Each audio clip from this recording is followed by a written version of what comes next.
of leukemia. One died at 18 from a sledding accident and a mild battle with hemophilia. Joe ultimately wrote a book called The View from a Hearse. Love that book. Mine is dog-eared. The pages are coming out of it. It later was named The Last Thing We Talk About. I like the first title. View from a Hearse. Joe writes, sensitivity in the presence of grief should usually make us more silent, more listening. Don't try to prove anything to a survivor. An arm about the shoulder, a firm grip on the hand, a kiss. These are proofs grief needs, not logical reasoning. I was sitting, torn by grief.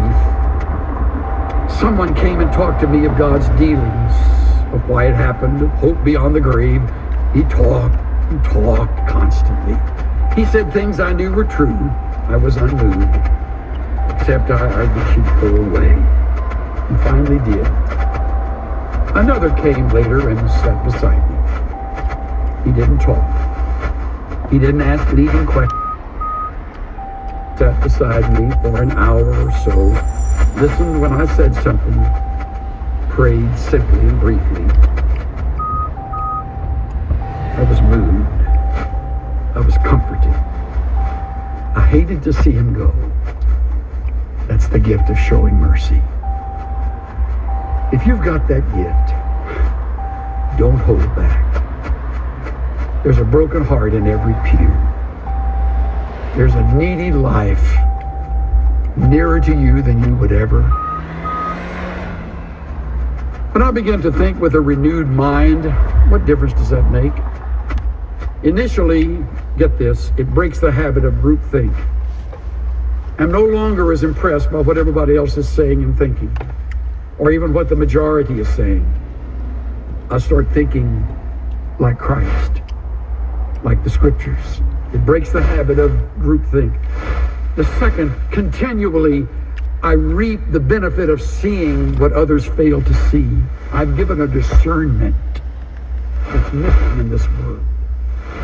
I'm not so given to panic. I don't rush to judgment.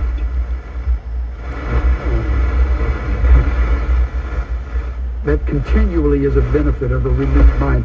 Ultimately, others are influenced to start doing the same thing.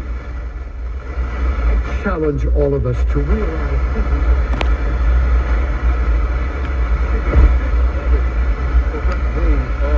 what they add to the body.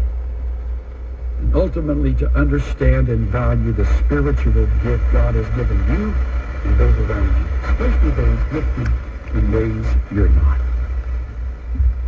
I want us to bow our heads together and